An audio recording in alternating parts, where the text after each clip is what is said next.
Welcome to another episode of Cambro Eats. I'm your host, Felix Bazka. On the show, we interview Matt Kirschner of Red Knapp's Dairy Bar in Rochester, Michigan. Now, Matt is the owner, and he's going to talk about a lot of different things, some of the most interesting marketing techniques I think you've seen a small mom and pop restaurant undertake to date.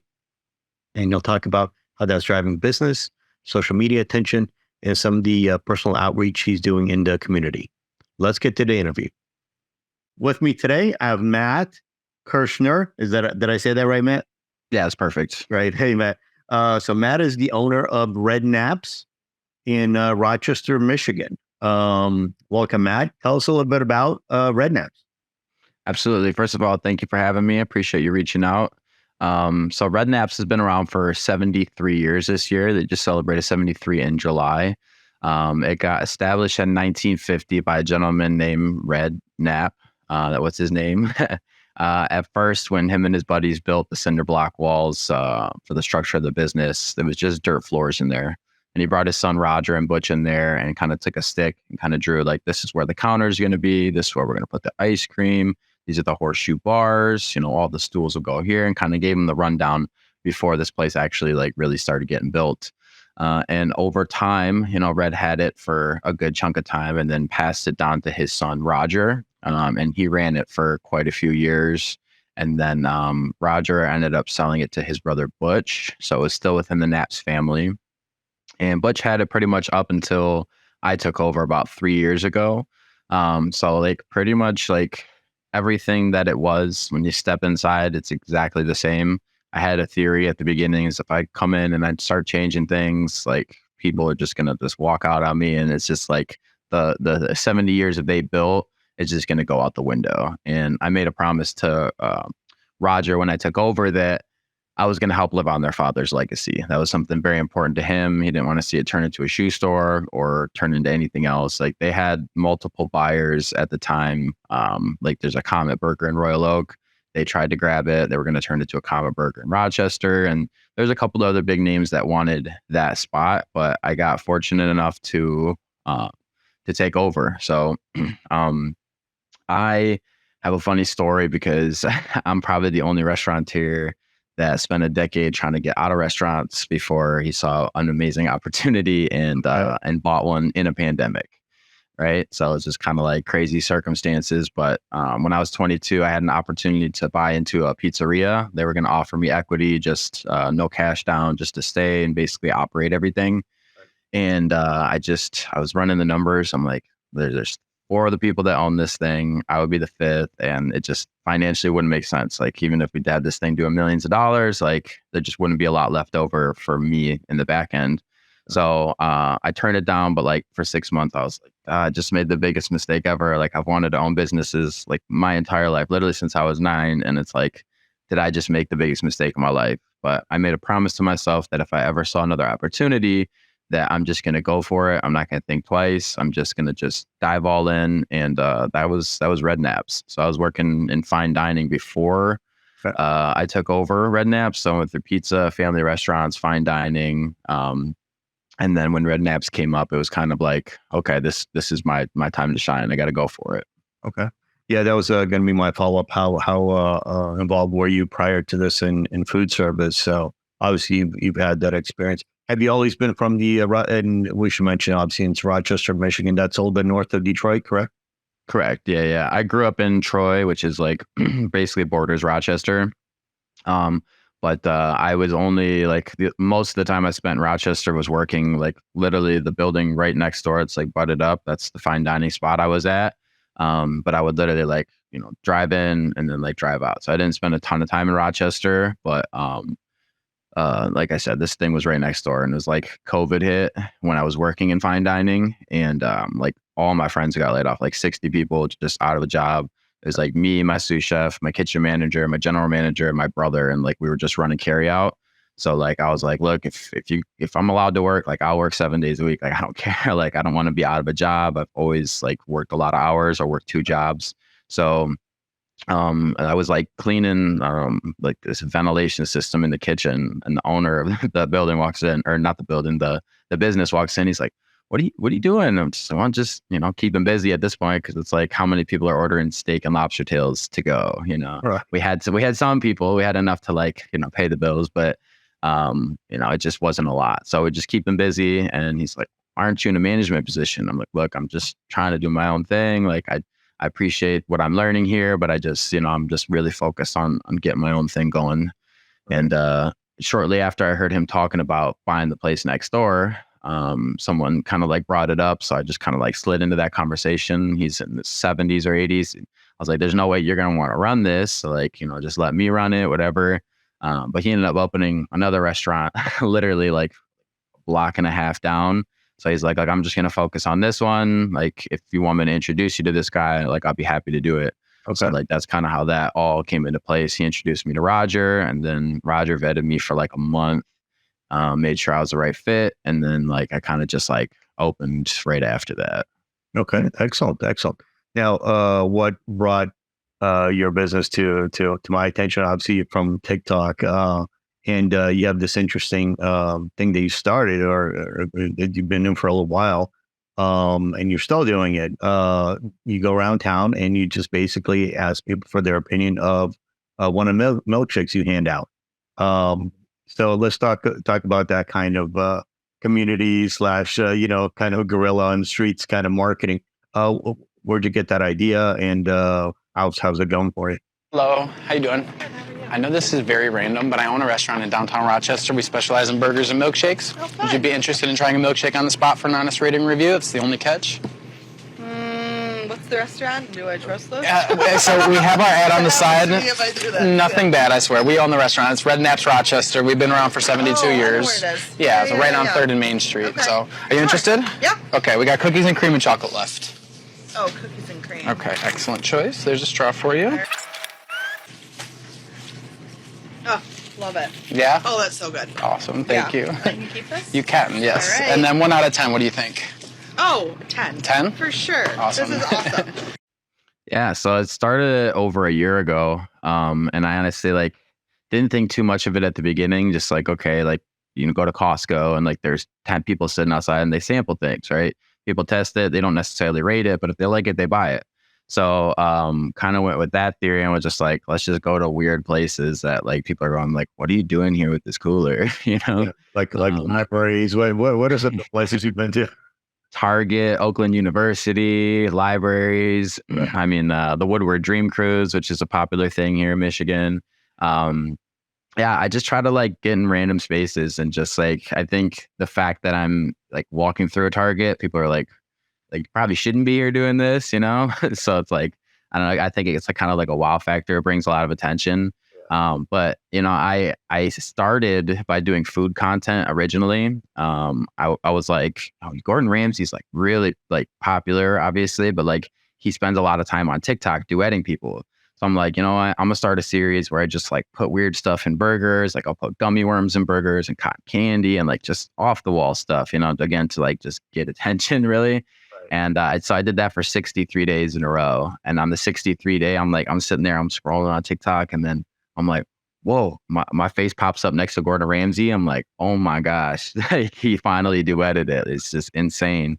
So, but why I'm saying that is I kind of got burnt out on like the food content, because I had to be like so creative for like 60 days. Like, what am I going to do next? Like, what's next? Yeah. And so like, I was like just trying to find new series, and then this milkshake thing kind of came into play. So I'm like, all right, I'm gonna do this, and just see where it goes. And even to this day, like over a year later, I'm like, a lot of people come to the restaurant from TikTok and Instagram and all that. And so I asked like, what's your favorite series? And like, oh, and then like the Target video always comes up. Like, oh, you're passing on milkshakes in Target. I'm like, okay, exactly. well, yeah. People love it. So I just keep doing it. So what was the burger recipe that Gordon finally got his attention? Yeah, so Takis were trending really hard back then too, the chips. And so we put Takis inside of a burger, and then we did like an egg wash, and we crushed up Takis, and then we like deep fried the burger in Taki crumbs, and I had a samurai sword and I like chopped it at the end. So that ended up being the one that got his attention. But This is day 20 of putting weird stuff in burgers until we get Gordon Ramsay's attention. Oh, you got my attention. Today we had to do the blue taki. So we rolled the meat in the blue takis. We took some of the green takis and put them inside.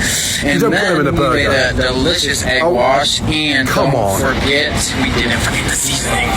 No, that egg wash after you browned it. And then we rolled in some more blue Use takis, donut. which really give it a More nice blue crunch to takis. the No, outside. come on. And then we drop That thing looks bowl in the radioactive. fryer. Hold on a minute. Deep fat frying it? Dude, right now I want to stick your head in the deep fat fryer, you donut. No, that's a burger. This is day 20 of putting weird. that series was a lot of fun though. We had a fun like putting everything together. My team has like been so awesome since day one. Like I've had like the same staff for the last 2 to 3 years. We've had a little turnover, but for the most part, the core group has been with me since day one. So it's like, I don't know, watching these guys grow up is super cool, but like having them help me like the creative aspect, because again, like I never managed myself in restaurants. Yeah. So like the people that are with me are like a lot of my friends that came from fine dining. So we got like 65 years of fine dining experience in this tiny, 1,500 square foot burger joint. So right.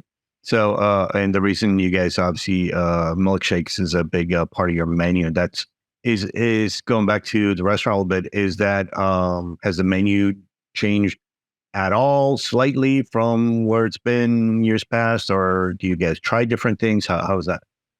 Yeah. So Red originally had a bar across the street, in the building, but he watched a lot of his regulars just kind of drink away their paychecks. So he's like, you know what? I don't want to be in the bar scene anymore. I'm going to go open a dairy bar. So Red Knapp's is technically a dairy bar. It's called Red Knapp's Dairy Bar. So like milkshakes is like kind of like our core, that's something that like we've really known for. Like a lot of people just come in just for a milkshake and then go walk around downtown, So, but burgers and milkshakes is like the big thing. So of course, like I just kept on that theme, but like before they had like egg salad sandwiches and they had a couple things, but it was mainly just like very simple burgers, bacon cheeseburger, burger with lettuce, tomato. So I wanted to like have a little bit of creative freedom, which 3 years in, I realized it's a little difficult for something that's been around for so long. Like people really just want what they want when they come here. But I did elevate the menu a little bit. So now we have like a truffle burger with like all of our sauces, like 13 sauces made in-house. So we got a truffle aioli. We got a Hawaiian burger. The pineapple ring is like marinated in brown sugar and like it's just stacked. And like, so we got a lot of like new things as far as that goes, but the bakery next door actually has been making our buns for 73 years. So we have these like interesting like flat buns that are really floury. You really can't get them anywhere. Like they custom make them for us, bring them over, we hand cut them, and then like we sell them to order and stuff. So the core stuff is the same. Like our onion rings, we're always been known for too, because we'll just take a full onion, chop it down the center, and then pop out the rings. So you got these like massive onion rings that we hand batter and ham fry to order. So I did like, again, I didn't want to like scare anyone off by like making crazy changes. So like I just did subtle changes like over time to where people got used to us, like me and my team and what we're trying to do versus like trying to just flip everything from day one. And I think honestly, that's been a big part of our success is because I didn't even tell anyone I was the owner for a while. I just kind of, I would walk around and talk to tables and see how everything's going. And everyone thought it was weird because like that wasn't traditionally how this burger place was done. Like it was just like you come in, you eat, and you leave. Yeah. So like I did try to get a lot of insights, and like I always dress this in like my normal like clothes, like there's like shorts or sweatpants. So, like people don't usually assume that I'm the owner. Sometimes it gets brought in conversation, but I just wanted to get insights. Yeah. More open when you're just kind of like one the crowd. Exactly, for sure. Right. Now, the other thing you do, I noticed, is if somebody follows you on, is it Instagram, they get a free shake as well? Hey, we follow you on TikTok. We want to know if we can have a free malt. Absolutely. Yes, I follow you also on TikTok. Can I get a free shake? Absolutely. Thanks for following, guys. Thank you. Yeah, for sure. Well, the cool thing about that too is like if you look at it from the lens of like I was already doing that, but I would have to drive 15 minutes and then I would only have 6 shakes. So I'd only be able to get 6 videos and I'd have to drive back and then reload the shakes and go out.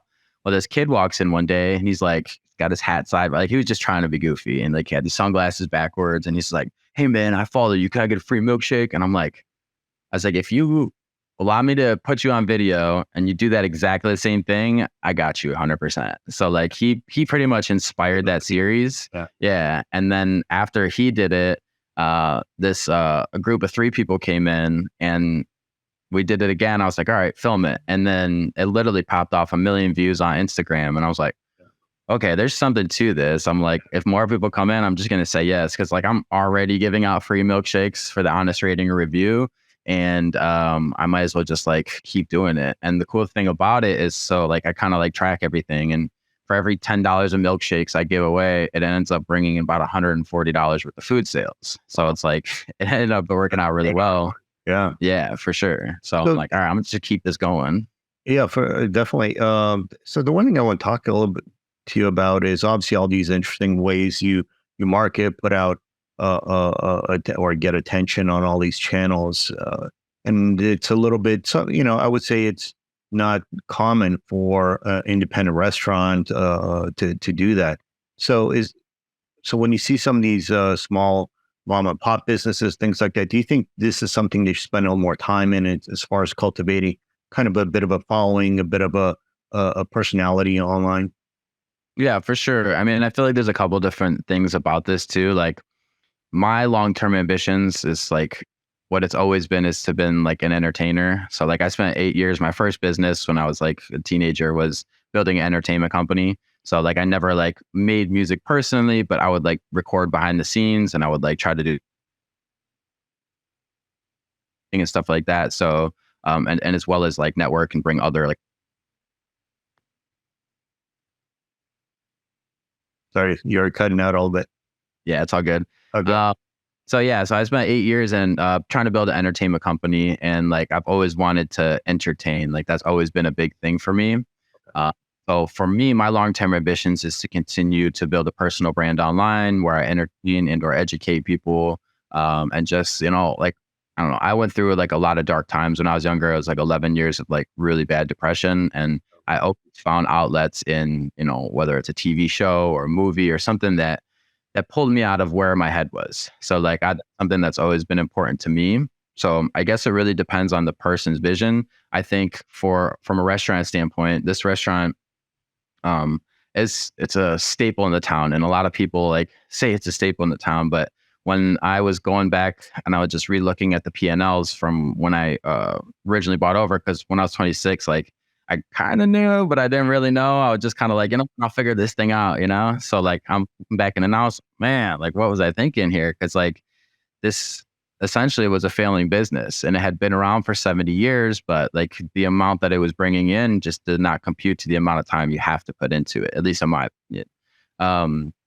So like we've had 30% growth year after year, and year one in the pandemic, we double sales. So, but I really believe like it all to be because of social media, right? And I have not done any like paid advertising. I haven't really done anything outside of that. I just film content a couple times a week, and then I give myself 14, 28 videos, and I just post them every day. So I would say like if you're looking for growth outside of what you already have, because it's one thing to just get by, and I could have got by what they've done for the last 70 years. But I love business. I've always wanted to see how I can learn and grow and build a business versus just like, again, getting by. So I think if you're looking to grow your business, you should absolutely like look into it. And if someone tells you like, it always cracks me up when someone's like, I don't have time for that. Well, it's like, you just like have to prioritize time. And like what I've learned is if you can take an hour out of your day or out of your week for that matter and go film 28 videos, then you have a lot of content. You just got to figure out how to edit it and like do all the back end stuff, or you can hire somebody, but like, most restaurants don't make that much money. So like they don't have a lot of money for marketing. So it's like, you just got to spend a little extra time doing the thing, learning the thing, sit down for like, I think it's like 40 focused hours. You can pretty much become proficient in any task. So it's like, as long as you spend that time over the couple months, like if you're planning on being in a restaurant for the rest of your life, then it's like, it's worth spending that 40 hours to figure this thing out, in my opinion. So. Right. And that's true. And I think, that's where you see all these different social media, all these channels, they all come up and go away, and new ones come up and all that. And, the thing I always look at is just the consistency. Just kind of participate, start, again, it's one thing to expect the instant results versus just the showing up day in, day out. And like you said, I think your approach is fantastic, kind of like batch a bunch of content, and then you have it ready to go for the week or have a main number of days there. Right. Okay. Talk a little bit about your community outreach, because you also, obviously, besides all these fun, engaging kind of videos, you always do serious stuff. You guys reach out to donations and things like that to homeless and all these other folks throughout your community there. Talk about where that comes from, and again, where do you see that going? For sure. So that's something that's like always been important to me, because when I was 18, I was homeless for about a year and a half. So I ended up like getting a lot of trouble too, and just being a knucklehead, being stupid. But when I was homeless in that time, it's not that like I was always like laying in a gutter or under a bridge, right? There was a lot of people that helped me when I wasn't able to help myself. And a lot of it tied in with the depression that I talked about before too. It's just like I didn't really care what happened to me. So I just kind of like went through the motions in a lot of ways. But because of like the amount of people that helped me get to where I'm at today, not just like from the restaurant, but like way before, like when I was homeless and all this stuff, is like I made a promise to myself that if I was ever able to get out of the homeless situation, that I would do my best to give back. So 6 years ago, I started a coat drive. I was like just getting out of homelessness, like had convinced like 3 of my friends to move out with me so we could have cheap rent, we could have our own space. And they all did. And so like, it was just like, my rent was like $333. I was working at that pizzeria. I was like, I can make this work, And I was just like, I gotta do more. I wanted to start creating content. Around the same time, like I had launched a podcast, but I'm like, what do I talk about? I'm like super introverted. This is like, maybe this will help me like not be introverted anymore. I can like work through this thing. And so like, when I launched a podcast, I was like, I haven't done anything yet. I have nothing to talk about. And then I was like, wait, I've overcome being homeless. So like, why don't I do that? That's why that I can do that. So I started a coat drive, and it just like, I made my first post, and I was just like, hey, blah, blah, blah. If anyone wants to donate, I'm going to like do these resource backpacks with like lists of where shelters are, which later on, like now I realize it's less important because everyone knows where the shelters are, but neither here nor there. So I started that, and each year this coat drive has just gotten bigger and bigger. And last year, Moose Jaw donated like $20,000 with the brand new jackets in package, tags still on it. So like that was like really eye opening too, because like the first year in Knapp's, it was really hard for me like to figure out the business and do the coat drive. So like I still did it, but I wasn't like fully invested. We got a good amount of donations. I was still able to pass them out. But like now that things are more organized, like I got my numbers in order, I'm like, okay, like I can reach out to these big companies and be like, hey, do you want to donate? It's good for you. It's good for me. And we can help a lot of people along the way. So I've been doing that. This year will be the 6th. So I've been doing that for 5 years. And then I got to the point again too. I was like, I got this restaurant, like people need to eat. So like, why don't I go to the closest shelter, I'll cook up like 20 burgers, and I'll just see if anyone's interested. Even if there's like 4 people there and they all end up getting 5 burgers, then whatever, they got food for tomorrow and the next day. So I just went up to the shelter, and I just like the last 3 months or almost 3 months now, I've gone every Wednesday, and I've just been building relationships with these people there. I bring food every week. I started a GoFundMe to get some more underwear, because like, I've been putting a decent amount of money into this thing, feeding them and bringing underwear. And then I was like, well, if I could raise some money too, like I'd much rather have my social community be one of people that want to give back. So if I start interjecting more of my love for that into this, then hopefully I can find other people that are interested too.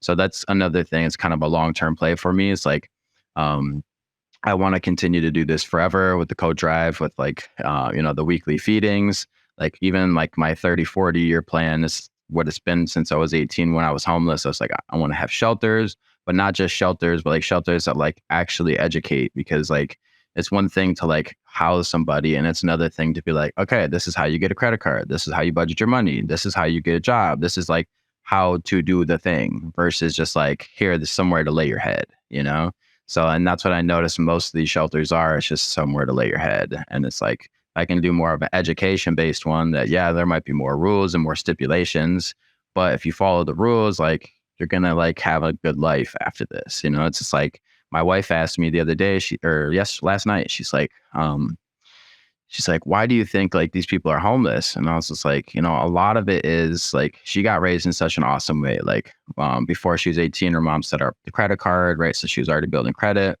They opened a business together. So she got the business credit, you know, the bank accounts, like all the things to be successful. Like where I came from, like I didn't have that. And so like in retrospect, I'm thinking it's probably just a lot of how someone's raised. You know, they're not taught how to do the normal things that most people are. Most people take for granted for that point.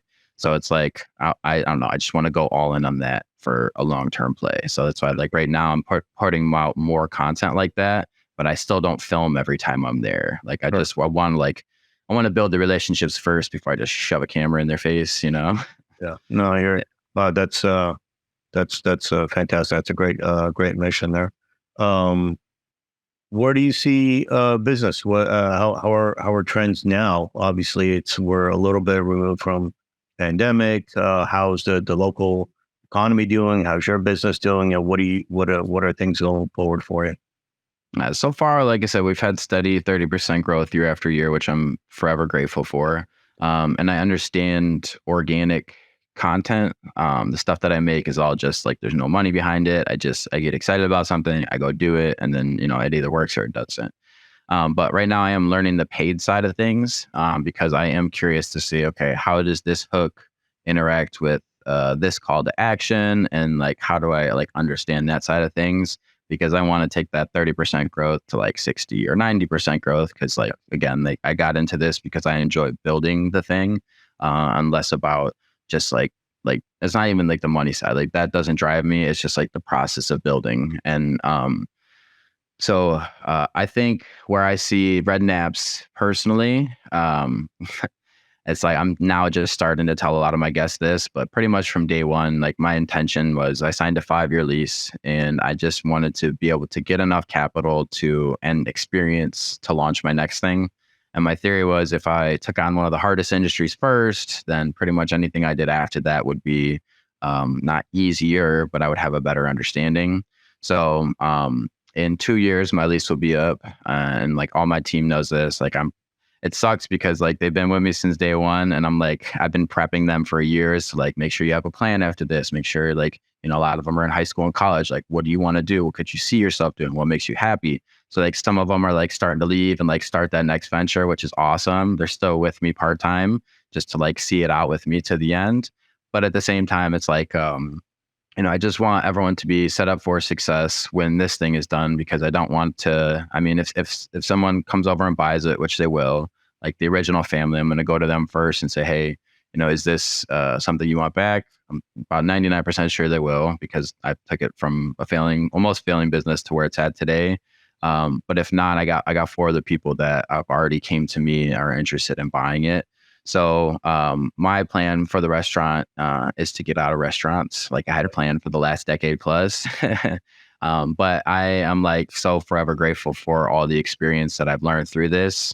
My wife and I just started an e-commerce business. So I'm going to start learning how to like sell things online, because we're also starting a family.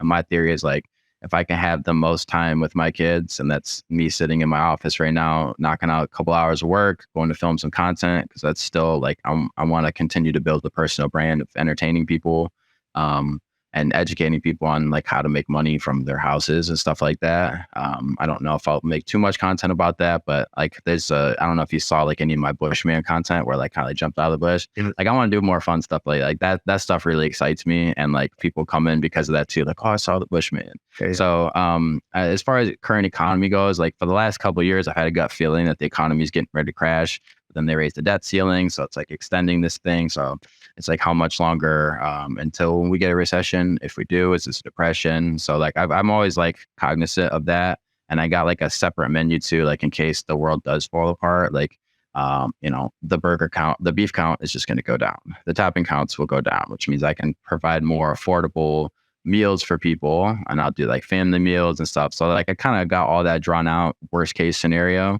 But I'm hoping with this paid side of things that I can start like even bringing more people in the door. So that way, when the Knapp's family does end up taking over, like they're off to a really good start. But I'm not giving them any of my socials. Like I'm keeping those. We're over 200,000 followers across 5 platforms. I'm like, I'm gonna keep that. You did well. You've done a fantastic job with that, and it's certainly for a kind of local business, bringing a lot of excitement to with all the creative ways that you handle the outside the kitchen kind of work. So that's phenomenal. Now, one last thing before we wrap up here, I do have to ask you, what is your favorite kind of shake that you guys make? Oh, my favorite. I'm like super basic when it comes to this stuff. I like a chocolate malt. So we're one of the few people that don't do soft serve for their malts. So like if you do soft serve and put the malt powder in, it just, in my opinion, it tastes a little off. But we use like fresh scooped ice cream. So it's like we got the malt powder, fresh scooped ice cream, good chocolate syrup. So that's definitely my favorite for sure. Awesome. All right. Well, thank you for joining us, Matt. Wishing you the best. Absolutely. Thanks for having me on. I appreciate it. Thanks for watching. For more information, visit cambroeats.com. And until next time, stay hungry.